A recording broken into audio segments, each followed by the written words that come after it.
Okay, welcome to session 20, part D. Uh, in this final session, not counting the homework problems, which I'll do in part E, I'm just going to explain a little bit about inflation and a little bit the difference between nominal GDP, nominal GNP versus real GDP or GNP. Okay, first thing, inflation. Okay, hopefully everyone knows it's when the price of goods go up, and often it's by a certain amount. It just happens that especially in high inflation, they all tend to go up at a certain amount. We're actually 2020. We're living for probably all of you watching it have lived in a low inflation era for all of your life. Um, but there have been times, and I can remember like late 70s when I was about junior high, when there was inflation. There was something like 10% inflation. And the crazy thing is, all goods would all go up about 10% each year. The inflation rate seems to affect all goods about the same. Okay. Whether that's true or not, that's an empirical question. We could test that, but I hope you'll take my word for it. That's approximately true. So, for that reason, it's important to learn about inflation. Here is how inflation is calculated, at least how the U.S. government does this. This is, I think, the Commerce Department again that will calculate what we call the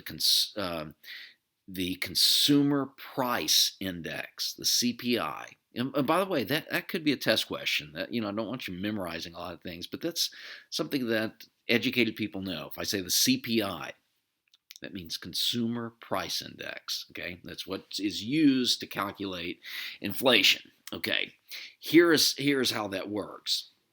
So some people at the Commerce Department, often economists, what they do is they determine what they think is a basket of goods that the average person or an average household may buy in a given year. So it's, so much on rent, so much on gasoline, so much on food. Not only that, it's not just food, it's like particular items of food. So they will say, a dozen eggs and the grade A large or whatever. They'll have this basket of goods, and they're very precise about what's in that basket, and it may change from year to year. But it's supposed to be for like an average family. And they will look to see how the price of those goods changes over certain time periods, maybe over a year, or sometimes they look at it from month to month, whatever it is. And what they'll do is they'll calculate the price of that basket of goods, and that's called the Consumer Price Index, whatever that basket of goods would cost if you were to go out and buy all those goods.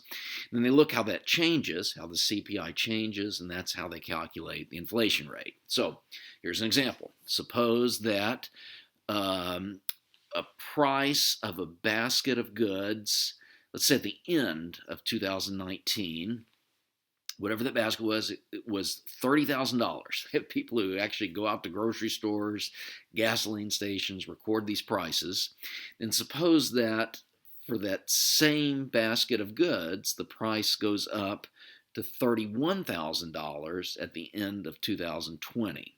So what we do is we'd say the first number is the CPI for 2019. Second number is the CPI for 2020, or at the end of 2020. And then you just do some division to calculate the inflation rate. So you divide 31,000 divided by 1,000, you get 1.033. What's the percent change? Well, it went up by a fraction of 0.03333. That equals 3.33%. Okay, maybe an easier way to do it, just look at the absolute change in the CPI. That's $1,000. Divide that by the beginning CPI, 30,000. 1,000 divided by 30,000 is 3.33%. So that's how the Commerce Department would calculate the inflation rate. Okay, it's all done by that Consumer Price Index. Okay, now I must admit, I don't know exactly how the GDP inflator is calculated. I'm almost certain that it is calculated from the CPI. So for the exam, if I ask where does that come from, it's the CPI. The book, they're not clear where the GDP, the GDP inflator comes from, but I'm almost certain that it comes from the Commerce Department, just looking at how the CPI changes. Okay, so given that, CPI, Commerce Department comes up with a number called the GDP inflator. From that, you can convert nominal GDP into real GDP. So let me give an example of how this might work. So first, and this is a number I want all of you to memorize, or at least be able to get close. What was the nominal GDP of the United States in 2019? The answer is it was about $20 trillion. So, by the way, you don't have to know the exact number, but I want you to have a pretty good idea. So it's very possible I'll ask a question, something like multiple choice. Was it 20 billion or 200 billion or 200 trillion? Okay, you got to be able to eliminate some of those answers, and you have an idea that it's about 20 trillion. If not, hopefully lots of you have seen, I think it's the first Austen Powers movie, where Dr. Evil, so if you haven't seen the movie, he's this super criminal. They're making fun of the James Bond thrillers. And this super criminal is somehow going to blackmail the world and make them give him, and he says, $1 million. And all of his other evil super criminals kind of laugh at him and says, 1 million's not that much. And then he says, how about we ask for $1 trillion? And then they laugh at him again. They said, no, you can't get $1 trillion. That's a huge amount. That's 5% of the entire U.S. economy. You're not going to get that. And he finally comes to the number $1 billion, something that's reasonable. I don't want you to look like Dr. Evil, not know, approximately how many $1 trillion the total U.S. economy is. Okay, so it's $20 trillion. Now we want to compute that to real GDP. So nominal GDP is, it can go up and down with inflation. And so we might like to know what's the inflation adjusted GDP, and we call that real GDP. So to get that number, we take the nominal GDP and you divide it by the GDP inflator. Okay, we'll have a homework problem. Well, I'll actually give you the GDP inflator. Now, the actual economists in the Commerce Department, when they have the GDP inflator, they will specify it for a given year. So what this does is, so if we want to say 20 trillion, that's nominal GDP. That's what it is in dollars. If we, go up and look, calculate for the whole year, all the prices of all the finished goods, all the final goods, that is, add them all up in actual dollars that people pay for them, it's going to be about 20 trillion. Now you may say, what's the real amount? And then what you would want to do is say, convert them to some other dollar. So if we want to take out inflation, we may say, well, let's stick to $2,000, that what a dollar was worth in 2000. And the idea is that because of inflation, a dollar is worth a little less and less. If inflation is about 3%, or it's about 2 or 3% every year in our current times. So that means a dollar is worth about 2 or 3% less every year. So we wanted to say, let's stick to a set value for dollars. We would pick a year and say, let's convert it to $2,000. So what happens, I hope you'll trust me on this, that prices have approximately doubled since 2000. Okay, so if we said 20 trillion is the economy, Well, a person in the year 2000 will say, well, your dollars aren't worth as much, so that 20 trillion is really only about 10 trillion in $2000. So if that's the case, what we'd say the GDP inflator for the 2000 year converting that would be something equal to about 2.0. Okay.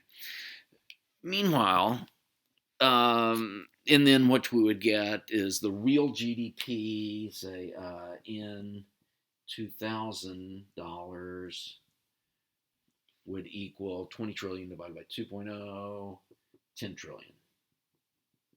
Okay. Now, what if instead we wanted to convert these to 2018 dollars, so 1 year ago? Well, the GDP inflator would only be about 1.03. So prices have only gone up about 3%. They haven't doubled in the last year like they have in the last 20 years. They've only gone up about 3%. So in that case, the GDP inflator would be about 1.03 in 2018 dollars. Or we'd say the GDP inflator converting to 2018 would be 1.03. And so we would say the real GDP in 2018 dollars, and I can't do this off the top of my head, but it's going to be something like, I think 19.6, something like that. 19.6 trillion, okay, read in 2018 dollars. The key is that it's a different number, and when we talk about real GDP, we're converting to dollars in some base year. So if you might choose 2000 as the base year. If you prefer 2018 as the base year, it's going to give you a different number. Okay, for the exam, I will tell you, here is the GDP inflator. In fact, in part E, we're going to do an actual example, and I'll give you the GDP inflator. So don't worry too much about this. It's really for when you have the GDP inflator, you're supposed to specify a given year. Okay. Is that?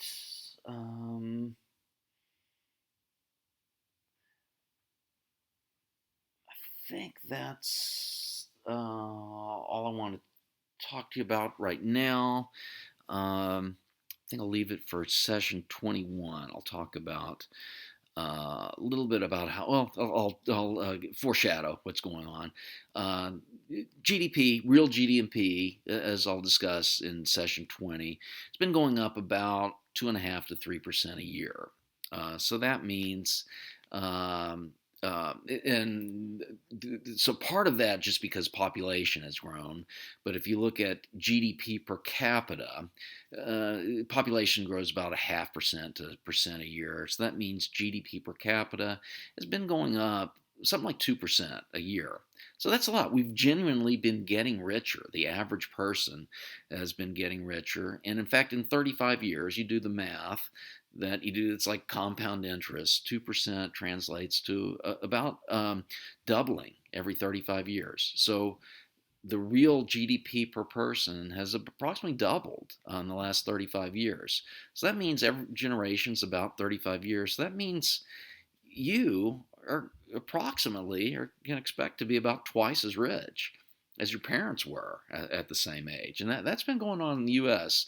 for at least 100 years, probably more like 150, maybe 200 years. We've had genuine increases in growth. Some people think it's not going to continue. Maybe not. It's for another class. But I'll talk more about that, exactly how I calculate that. But that will be in session 21. Okay. That, we just finished part D. We'll see in part E, where I will do a few homework problems. Okay, see you there.